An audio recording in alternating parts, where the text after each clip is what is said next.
The rain had been falling since sunset, turning the long stretch of Arizona highway into a shining ribbon of black and silver. 17-year-old Jake Miller crouched on the shoulder of the road, his hoodie soaked through, hands trembling as he worked on the broken chain of his old motorcycle. Every few seconds, he wiped rain from his eyes, but it didn't help much. Some of that wetness wasn't rain at all. His phone lay on the asphalt beside him, screen cracked, battery blinking red. One unread message stared back at him from the hospital in Phoenix. Condition critical. Please come as soon as possible. Jake swallowed hard. His daughter Lily was only 4 years old. She'd been born when he was barely more than a kid himself, and her life had been a constant fight since then. Weak lungs, endless hospital visits, machines that beeped through the night. Jake worked any job he could find. Washing dishes, unloading trucks, fixing bikes for spare cash. That night, he was riding to the hospital after finishing a late shift, praying he wouldn't be too late. Then the bike gave out. Jake cursed softly, fingers numb as he tried to force the chain back into place with a bent wrench. He had no money for a tow. No family left to call. Just this bike, this road, and the clock racing against him. That's when he heard it. A low rumble, not one engine, but many. Jake looked up, heart pounding, as headlights cut through the rain. Motorcycles rolled in from both directions, surrounding him until the road seemed alive with chrome and leather. The engines shut off one by one, leaving an eerie silence broken only by the rain tapping against helmets. Hell's Angels. Jake recognized the patches instantly. His chest tightened. He stood slowly, hands visible, fear written all over his face. He'd heard the stories everyone had, about bikers, about trouble. This was the last thing he needed. One man stepped forward, tall, broad shoulders, gray beard soaked dark with rain. His eyes were sharp but calm. "What's the problem, kid?" the man asked. Jake's voice cracked before he could stop it. "My bike broke down. I'm trying to get to the hospital." The leader glanced at the bike, then back at Jake. "Hospital, huh?" Jake nodded, tears finally spilling over. He didn't bother hiding them. "My daughter is there. She's dying. I don't have money. I just need to fix this and go."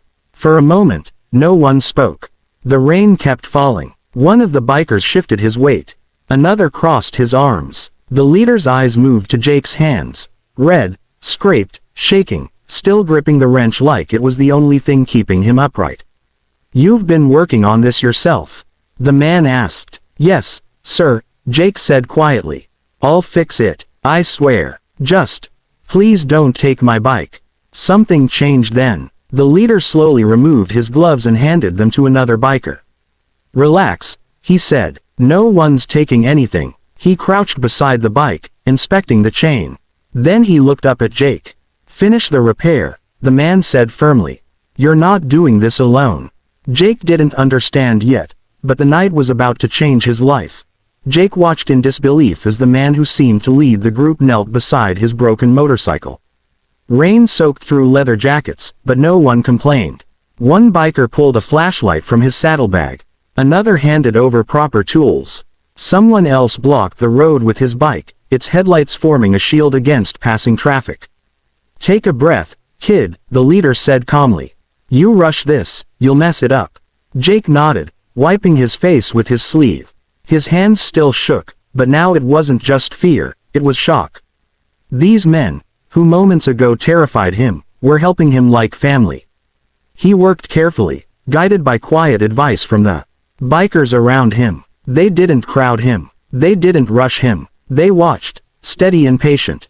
When the chain finally snapped back into place, Jake tightened the last bolt and leaned back, exhausted. He kicked the starter once. Nothing. His heart dropped. He tried again. The engine roared to life. Jake let out a broken laugh, half sob, half relief. "Thank you," he whispered, his voice barely audible over the rain. The leader stood and nodded once. "Where's the hospital?" "Phoenix Children's," Jake answered. The man reached for a radio clipped to his jacket. "You're riding, but you're not riding alone." Within minutes, engines began to thunder in the distance. Headlights appeared on the highway, one after another, stretching farther than Jake could see. Bikes poured in from exits, side roads, and gas stations. The sound grew louder, heavier, like the road itself was breathing. Jake stared as 120 Hell's Angels filled the highway. The leader walked back to him. "You stay in the middle. Don't speed. Don't panic. We'll clear the way." They rode fast but controlled. Cars pulled aside as the massive formation moved through the storm. Red lights turned green. Traffic slowed, then stopped. Jake felt protected, surrounded by roaring engines and steady riders who never let him fall behind. For the first time that night, he felt hope. At the hospital, the bikes lined the street like a wall of steel. Nurses rushed out with a stretcher the moment Jake arrived. He jumped off the bike, nearly collapsing as they ran Lily inside. He didn't even notice the rain anymore. The leader placed a hand on Jake's shoulder. "You made it." Hours later, as dawn broke, a doctor stepped into the waiting room. "Your daughter is stable," she said gently. "We caught it in time." Jake broke down completely. When he looked up, the hallway was empty. The bikers were gone. Weeks later, Lily smiled from her hospital bed, holding a small toy motorcycle someone had left behind. Jake never learned all their names. He never needed to, because that night taught him something he would carry forever. Family isn't always who you're born with. Sometimes it's who shows up when the road breaks beneath you. Jake spent most days at the hospital, sleeping in a chair beside Lily's bed, learning the rhythm of her breathing again. The machines were quieter now. The doctors spoke with more confidence. Every smile Lily gave him felt like a gift he hadn't earned but promised never to waste. One afternoon, a nurse handed Jake an envelope. "These were left at the front desk," she said. "No name." Inside was a folded card and a stack of cash, more money than Jake had ever held at once. The card had only one line written in thick black ink. "For Lily. Pass it on." Jake sat there for a long time, staring at the words. He didn't cry this time. He felt something steadier settle in his chest, responsibility.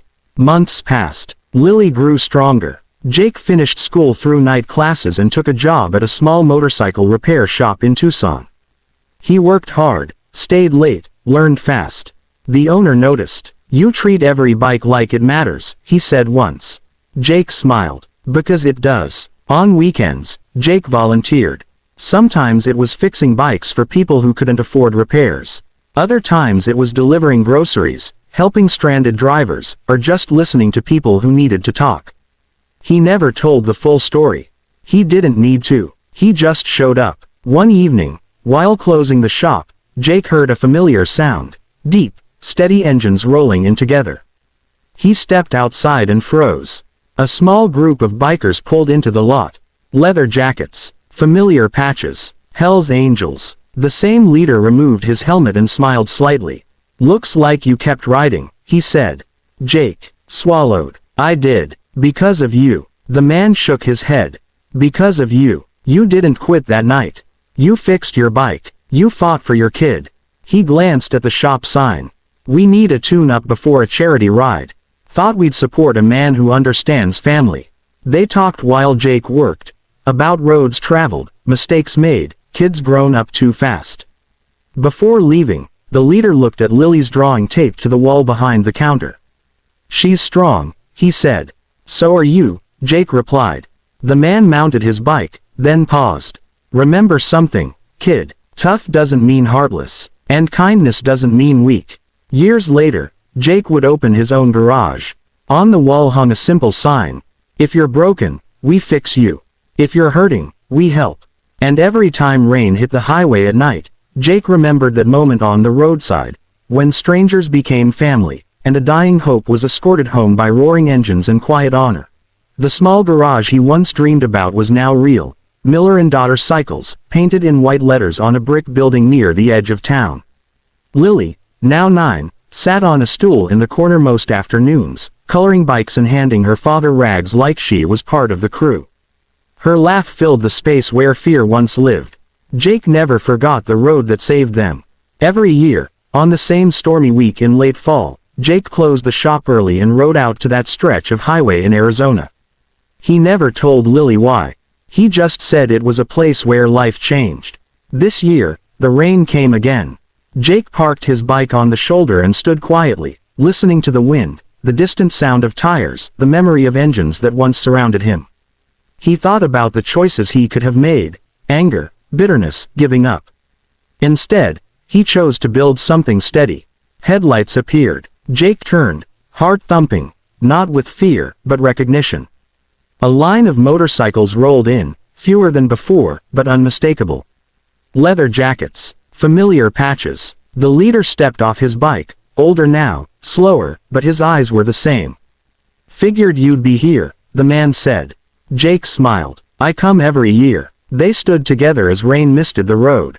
No long speeches, just understanding. "You kept your promise," the leader said finally.